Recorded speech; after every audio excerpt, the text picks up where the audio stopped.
Bonjour à vous et bienvenue pour cette nouvelle vidéo.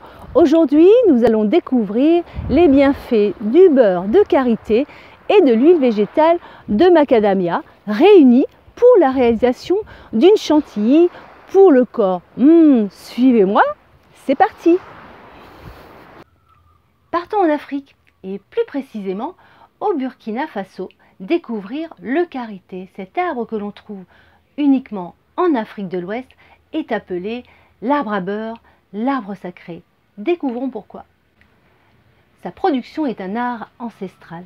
La tradition veut que seules les femmes du village connaissent le secret de sa fabrication.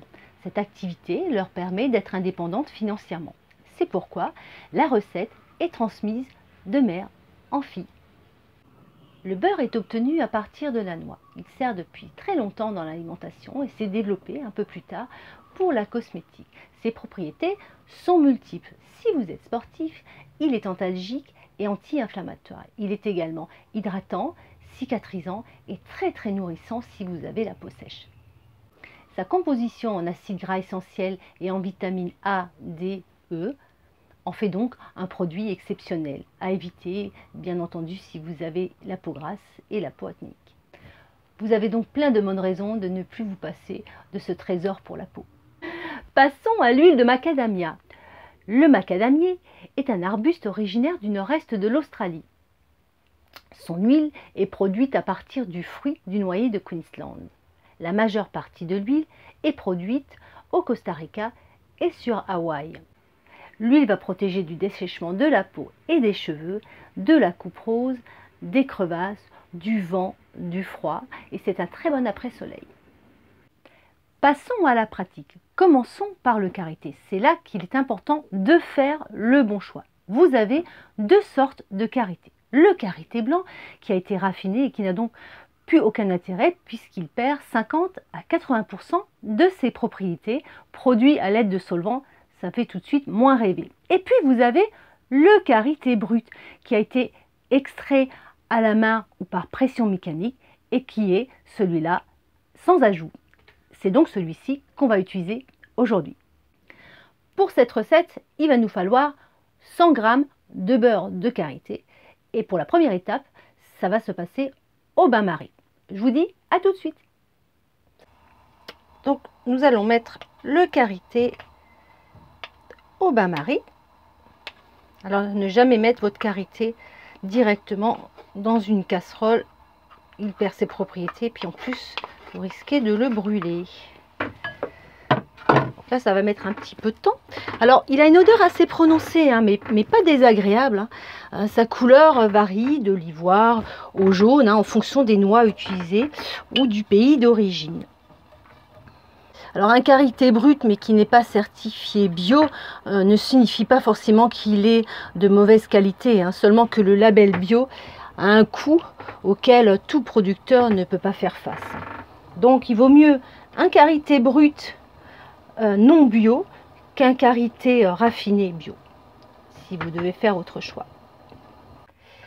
Et voilà, notre beurre de karité est bien fondu. Passons à l'étape suivante.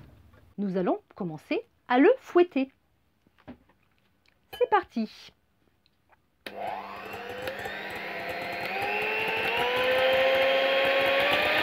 Alors il va mettre un petit peu de temps à prendre une texture.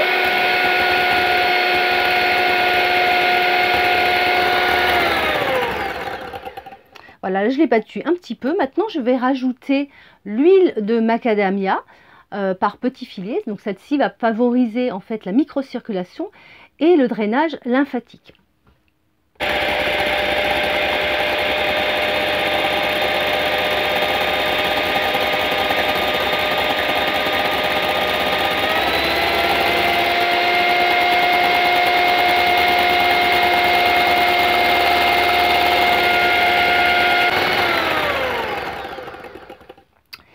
Et voilà, nous allons donc faire une pause. Nous allons mettre donc notre préparation au frigo pendant 5 minutes. A tout de suite. Et voilà, la chantilly commence à prendre forme.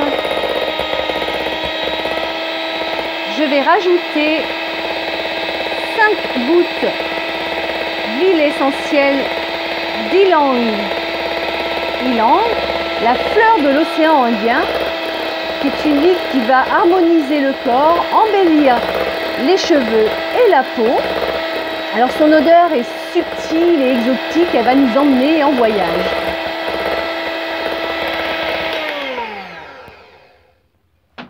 Et voilà, la chantilly est maintenant terminée. Vous allez pouvoir la garder 6 mois au frigo. Elle va bien nourrir votre peau et la rendre très douce. Cette vidéo est maintenant terminée. J'espère qu'elle vous a plu et qu'elle vous donnera l'envie de vous lancer. Je vous y encourage vivement. N'hésitez pas à me laisser dans les commentaires des suggestions de recettes que vous souhaiteriez qu'on réalise ensemble. N'hésitez pas à liker, à partager et à vous abonner pour continuer à faire grandir cette chaîne. Je vous dis à bientôt. Ciao!